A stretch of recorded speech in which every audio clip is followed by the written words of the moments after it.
But at the age of 73, I don't think I have enough time. Well, I'd like to announce that there are services with the Chautauqua County Office for the Aging. Okay. And the program that I coordinate and direct is the Senior Employment Program. Yeah. And we're always looking for interested people so that we can at least refer them on to different careers that they may be interested in and be a help to them. We don't have any openings right now, but that doesn't mean that the freeze will continue. And the telephone number for senior services with the Office for the Aging is 753-4471, and toll-free in Dunkirk is 363-4471. Yeah, and if you need some help there, Marianne will be she's really good. Yes, Marianne is very helpful. Good, very good. She's going to be on the show coming up shortly. Yes, I saw that. And you can kiss Heap goodbye. No, I don't know. You need to talk to other people about that. We don't know. I don't know for sure. I think the season's over. We can't come to conclusions. No, I think the season's over anyway. Well, you need to talk to Marianne or somebody who handles those Heap things. is the HEAT program. They help you out with it. Why do they call it HEAT? Why do they call it HEAP?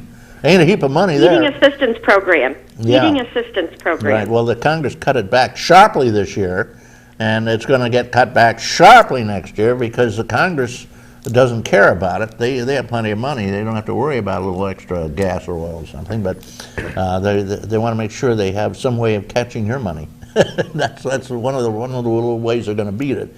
They don't want to give anything out to the poor. All right, Linda, you are expecting a demand for those jobs, I assume, but you say there's no openings right now, right? Right, and we also assist people, seniors, in their job search or give them ideas for careers. We do that as a general service to the community, and also we have our computer training program that's open for all seniors, 55 plus, but people who are in that range that may be younger can also come. It's free. And the training is going on right now at the Westfield-Patterson Library. George Parker is our peer coach. In Jamestown, we have Margaret Anderson, who is our peer coach at the Office for the Aging on 3rd Street. We are looking for another place in the Fredonia, Dunkirk area. We hope to be finding one soon. We have trained well over 500 people. It's called Generations Online. People work at the computer at their own pace. There's usually 2 or 3 people. It's non-threatening, and they are, given directions on what to do with this training program on the computer, and there is a peer coach there guiding them that's available all the time. That's great. Well, I use the computer every day a lot, and one of the things I found on the computer in the various sites I checked, is that the CV's out. Don't even worry about your CV. It has little effect at all. Well, I wish everybody a great weekend. Okay. I hope you have one too, and my best to that gentleman that lives with you. Okay, thanks. I kid her. She's terrific, though. She does a lot of work. She's been working for the county for years. And they live over Chautauqua year-round. I think there are 400 people who live there year-round. And in the summer, there's 5,000 living there. And that's quite a difference, huh? Yeah. God bless Chautauqua. It's brought a lot of people to our county, I'll tell you. Yes, it has. And we got one more phone call, then we're going to have to beat it out of here because they'll probably shut us down. Good morning, caller. Thank you for waiting. Good morning. Hold on to your hats if you're outside. Go down to the lake if you live close to the lake shore. And well, like in Westfield, they have or Barcelona, they have the break ball and the waves. Oh, it's just magnificent. Anyways, I would like to comment on the healthcare situation in the United States. Oh, we left that a long time ago. All righty. Well, I still have a comment to make. Okay, go ahead. And yeah, that is that I find it astounding that we are the only nation in the whole civilized world, not civilized, the developed world. Yeah, developed world, that for some reason cannot find the way to make health care for all its citizens come to fruition. I find that astounding. Yeah. And I do have another comment. Well, I don't know if this isn't. Yes. The press. Excuse me, just a minute, please. You know, I am older, and it takes me a minute to gather my thoughts. Look, once you get over 80, it is tough. I know. Yeah. So anyways, we have term limits for the President of the United States of 8 years. Now, they have a place on the net called, I think it's called change.com, I'm not sure, where people can put in ideas for and start petitions and stuff. And I happened to see one of them, and it suggests that we should have 8-year term limits for Congress people also. And this might break up some of the gridlock and some of the well, anyways, it would make things go, if you know you only have 8 years, you're not going to spend your time doing things that perhaps are not, that are more to your good than rather than the nation's good. And I just Well, wonder, also, you know, how powerful the incumbency is. They have all Exactly. kinds of perks. They don't have to put stamps on letters. You know, just sign their name on it or stamp their name on it. That's it. In the meantime, it's hard to get them out. You need dynamite. In the meantime, I agree with you, madam. You should have term limits, but I would limit them to 2 years. well, I'm One term, that's it. Out they go and get somebody else to serve in our Congress. well, or even 4 years, which would be a Senate one term, but even 2, I mean, the way it is now, some of our senators, in fact, there's quite a few retiring this year, that have been there forever. You know, it's not unusual to find somebody who's been there for 40 years. I think that that's too long. I just feel that it's too long. Yeah, I quite agree with Well, you. remember when they had to wake Strom Thurmond up to vote? And he Exactly. would go back to sleep. How old was he? About 190 Yeah, when he? yeah, he was an elderly gentleman for sure. He was the oldest one, actually, to serve at that time. And how effective was he Yeah. for the Exactly. last maybe 10 years he was in? Exactly, and I know even myself, I still have all my thought processes, but I'm a lot slower at bringing them forward sometimes, as has been noted. Once you're over 80, it's tough. Yeah, but you're lucky to be over 80, aren't you? Yeah. You look at the alternative. Right, I have a family member who's going to his grandmother's 97th, going to see his grandmother who's going to be 97 pretty soon. Holy mackerel, Andy. So, anyways, well, I thank you very much for your time. Thank you for your input. And, I hear a bird in the background. Is that a yeah, bird? yeah. What kind of bird do you have? Oh, it's a bubble bird. Bubble bird. Yeah.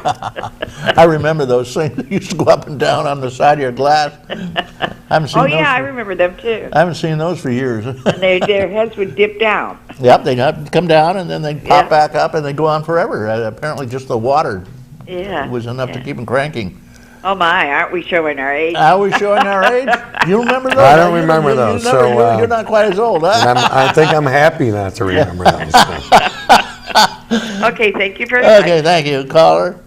Yeah. As you grow older, you tend to calm down a little bit. Although I get aggravated every time I think of what's going on in Congress. You know, the fact that they're not giving seniors their COLA is just outrageous. What's this 80-year-old person supposed to do? Go down to Walmart and start stacking the shelves over there for a job because he hasn't got enough money to eat? He's going to wind up eating this stuff, guys, which the seniors ate during the Great Depression. Cat food. And I'm writing a recipe book for cat food for seniors. Because, actually it's not bad. The tuna cat food is not bad. A lot of mayo, though. You need a lot of mayo with it. They have their beef, shredded beef, which is very good, but you have to rinse the gravy off, then you put your own gravy on it. I think I'm going to stay away from that for a while if I can. Yeah, one of my think. viewers says, I'm never going to your house for hors d'oeuvres. Okay, we're sitting here with Paul Christopher, who has written a book on smoking. Not really. He's a regular with the letters to the editors, especially the Dunkirk Disturber, right? Observer. Nice paper. I mean, that's a good rag, I might add. There's one of the few left around here we can get the news. Not too many left. Yeah, they're going down like crazy. New York Times is in trouble, they tell me. Holy mackerel, Andy, what's going on here? TV, and it's all... And the internet.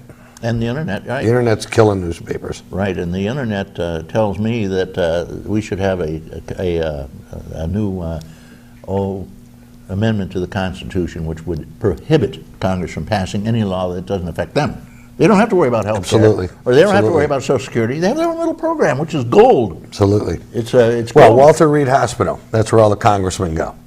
And they go to Walter Reed Hospital, and they're in a beautiful wing, and it's really resort wing. quality. It's a resort quality.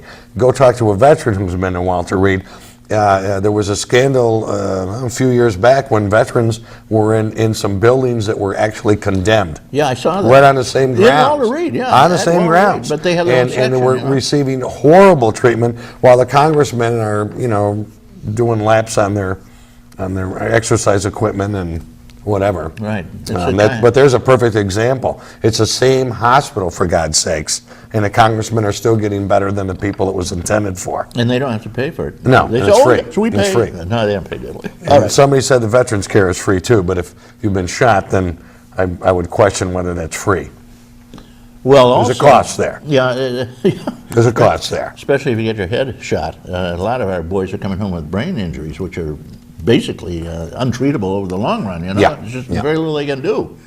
Well, Paul, we're kind of running out of time here. I want to ask you, what could we do to improve our health care situation, national health care? We need national health care. Well, first thing you have to do is convince the right wing to stop screaming socialism, which really, if you translate the way they're using it, what they're really referring to is communism, without having the slightest inkling that a society is socialistic. That's what a society is. Social Security, among other everything is socialistic. Yeah. You pool your money for a school. You Yeah. pool your money for police departments. That's socialism. But the right wing, the extreme right wing, the shrillest of the anti-Obamacare plan, don't seem to get that.